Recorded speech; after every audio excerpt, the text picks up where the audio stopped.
구티비 선교방송 회원교회인 나눔교회를 소개합니다. 다문화인과 탈북민들을 위한 전문방송 채널이 개국했습니다. 여름방학을 맞아 온 가족이 가볼 만한 기독교 박물관을 소개합니다. 로고스 서원 김기현 대표가 하박국서를 통해 고통과 고난의 의미를 되짚어보는 자리를 마련했습니다. 안녕하십니까. 구티비 뉴스입니다. 구티비와 함께 건강한 교회 운동을 이끄는 회원교회를 찾아가 보는 시간입니다. 이번에 소개할 교회는 서울 마포구에 위치한 나눔교회인데요. 장애인들을 위해 교회 문턱을 없애고 전용 화장실도 만들었다고 합니다. 자세한 소식 김준수 기자가 취재했습니다. 서울 상암 월드컵 경기장 옆에 위치한 나눔교회. 도심 속에 나무로 둘러싸인 교회의 모습이 인상적입니다. 한때 담임 목사 청빙 과정에서 성도들이 떠나는 아픔을 겪기도 했지만 남은 성도들이 깨어진 교회를 위해 기도한 끝에 지난 2014년 조영민 목사가 부임했습니다. 어떤 여러 어려움들을 겪는 와중에 성도들이 기도로 견디면서 지내왔던 그 세월들에 대한 보상으로 목사님이 오셔서 아주 빠른 시간 안에 치유가 되고 이 교회가 이제 다시 한번 제2의 도약을 할 수 있는 계기가 되는 그런 특징을 목사님이 가졌다고 생각합니다. 지역을 위해 나눔을 어떻게 실천할 것인지를 고민하던 조 목사는 먼저 장애인들에게 눈을 돌렸습니다. 휠체어가 자유롭게 오갈 수 있도록 교회 문턱을 없애고 장애를 가진 교역자에게 장애인 선교부를 맡겼습니다. 장애인들을 돌본다. 이게 무슨 특별히 사명감이 있어서 그런 게 아니고요. 이 지역 안에 장애인들이 많고 장애인들이 편하게 갈 수 있는 교회가 없다면 우리 교회가 그런 교회가 되어야 된다라고 하는 취지에서 나눔교회는 주일 예배에만 260명의 성도가 출석하고 있습니다. 유초등부 110명, 청소년부도 40명의 학생들이 예배를 드립니다. 3명 남짓이던 청년부도 조 목사가 부임한 이후로 1, 2부로 나뉘어 예배를 드릴 만큼 부흥했습니다. 일사불란하게 움직이는 구남이 되기보다 모두를 품는 구원의 방주와 같은 교회를 꿈꾼다는 조영민 목사. 조 목사는 앞으로도 지역 주민들의 필요에 민감히 반응하고 섬기고 싶다는 바람을 전했습니다. 정말 우리가 가진 것들을 나눠주는 일들이 벌어질 때 하나님께서 다시 부흥을 일으킬 수 있는데 저 교회가 저렇게 된다면 우리도 할 수 있겠다라는 이 땅에 있는 이 교회들에게 희망을 주는 그런 교회가 좀 되고 싶다라는 마음이 제 안에 있습니다. 구티비는 한국교회의 재부흥을 지원하는 건강한 교회 운동의 일환으로 교회와 목회자의 선한 사역을 세상에 전파하기 위해 회원교회를 모집하고 있습니다. 이를 통해 보이지 않는 곳에서 선한 사역을 펼치는 교회의 소식을 전할 계획입니다. 구티비 뉴스 김준수입니다. 우리나라에 거주하는 다문화인들이 200만 명을 넘어선 가운데 다문화인들의 국내 정착을 돕는 방송 채널 다문화 TVM이 새롭게 문을 열었습니다. 다문화 TVM은 다문화에 대한 국민들의 이해를 돕고 다문화인들의 문화적 갈등을 해소하고자 설립됐습니다. 27일 드려진 개국 감사예배에는 교계와 정계를 비롯한 많은 인사들이 참석해 개국을 축하했습니다. 이사장을 맡은 이영훈 목사는 200만 다문화 시대를 맞아 새로 개국하는 다문화 TVM이 다문화인과 탈북민의 가교 역할을 하는 방송이 되길 바란다고 말했습니다. 이 목사는 다문화 가족, 탈북자들을 보듬고 돌보는 민간 외교에 앞장서 주길 바란다면서 이들을 사랑으로 섬기고자 출발한 작은 시작이 종교를 떠나 아시아와 세계 가운데 선한 영향력을 끼치게 되길 소망한다고 전했습니다. 다문화 TVM은 멀티 채널과 문화 채널, 공익 채널을 지향하며 앞으로 뉴스와 교양 문화, 엔터테인먼트 등 전문적이고 실용적인 콘텐츠 개발에 힘쓸 계획입니다. 오늘의 사회 이슈를 김민정 기자가 종합해드립니다. 오늘의 이슈 포커스 김민정입니다. 검찰이 이건희 삼성그룹 회장의 성매매 의혹에 대한 본격적인 수사에 착수했습니다. 서울중앙지검은 이번 의혹과 관련해 접수된 3건의 고발 사건을 여성아동범죄조사부에 배당했습니다. 이 회장은 2014년 급성 심근경색으로 쓰러진 뒤 의식불명 상태인 것으로 알려져 왔지만 최근 한 인터넷 매체를 통해 문제의 동영상이 공개되면서 논란을 휩싸이게 됐습니다. 검찰은 이번 사건을 경찰로 내려보내지 않고 직접 수사한다는 방침이어서 향후 추이에 관심이 모아지고 있습니다. 아세안 지역 안보 포럼이 의장 성명을 발표하고 북한의 핵실험 및 미사일 발사에 대한 우려의 입장을 표명했습니다.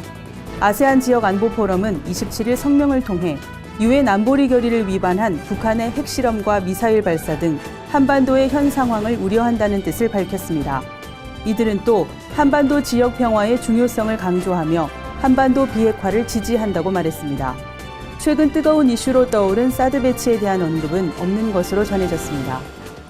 대우조선 고재호 전 사장이 5조 7천억이라는 거액의 회계 사기를 저지른 혐의로 재판에 넘겨졌습니다. 고 전 사장은 회계 사기를 바탕으로 취득한 신용 등급을 이용해 21조 원가량의 사기 대출을 받은 혐의도 있습니다.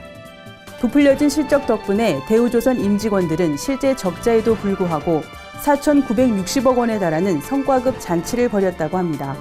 검찰 측은 고 전 사장의 경영비리를 추가 기소할 것이라고 밝혔습니다. 오늘부터 보복 운전을 하다가 적발되면 형사 입건은 물론 운전면허 취소 등 행정처분도 받게 됩니다. 경찰청은 보복 운전자에 대한 면허 취소, 정지 처분 등의 내용을 담은 도로교통법을 시행한다고 밝혔습니다. 이번에 개정된 법령에 따라 보복 운전으로 구속되면 면허를 취소하고 불구속 입건되면 100일간 면허를 정지할 수 있습니다. 상대방 운전자의 안전을 심각하게 위협할 수 있는 보복 운전.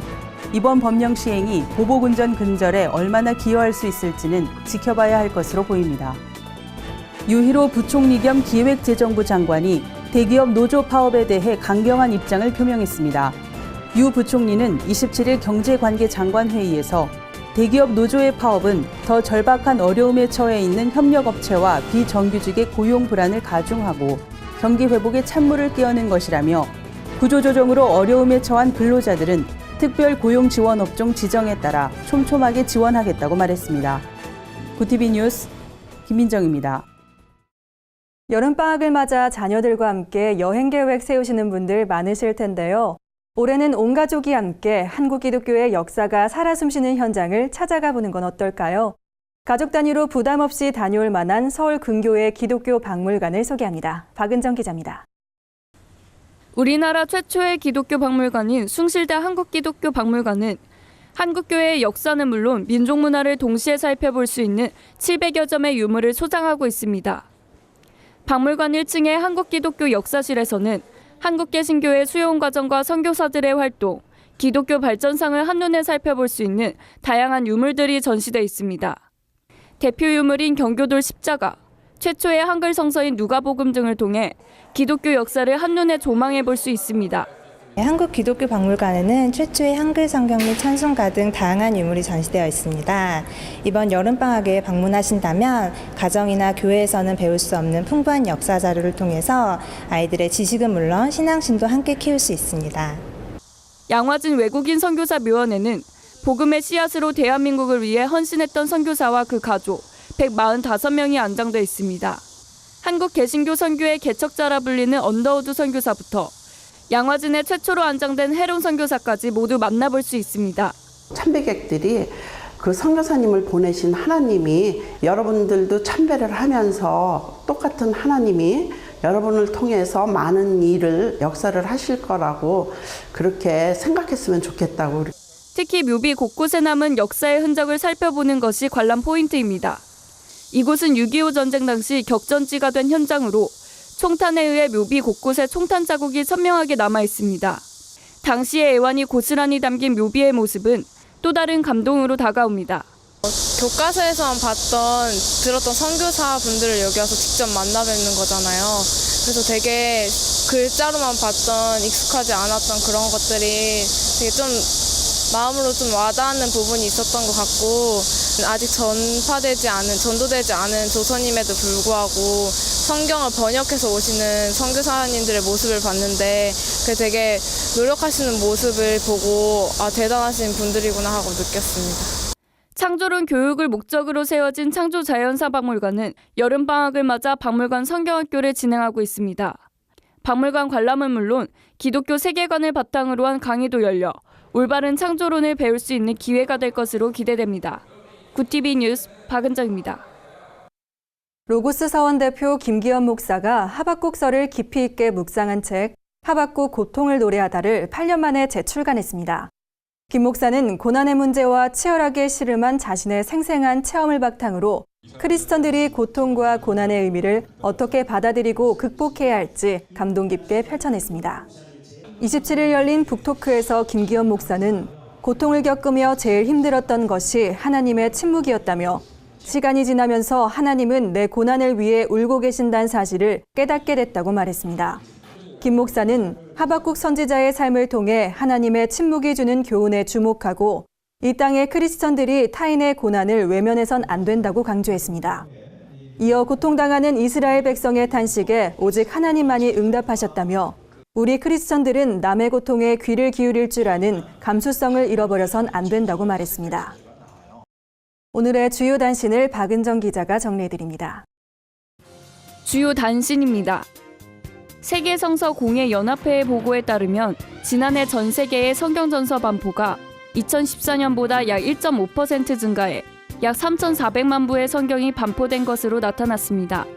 특히 전쟁과 폭력 등으로 이주자들이 많았던 시리아, 이라크 등에서의 성경 반포가 2014년에서 2015년 사이 88% 증가했습니다. 최근 교회 내부 리모델링 작업 중 발생한 화재로 예배당이 전소된 인천 햇빛교회가 피해 복구에 어려움을 겪고 있습니다. 다행히 인명피해는 없지만 화재보험에 가입하지 못한 데다 화재로 인해 교회 뒤편의 공장과 인근 주택이 피해를 입어 1억 원의 피해 금액을 보상해줘야 하는 것으로 알려졌습니다. 터키 당국이 기독교 건축물 하이아 소피아 성당을 이슬람 모스크로 전환하기 위해 적극적으로 나서고 있는 것으로 확인됐습니다. 이슬람 통치국가를 지향하는 에르도안 터키 대통령은 현재 이슬람 교리에 입각한 헌법 도입을 고려하고 있는 것으로 전해졌습니다. 최근 쿠데타가 실패하고 대통령의 권력이 최고점에 달하면서 대통령의 무슬림 지향주의 성향도 더욱 짙어진 것으로 분석됩니다.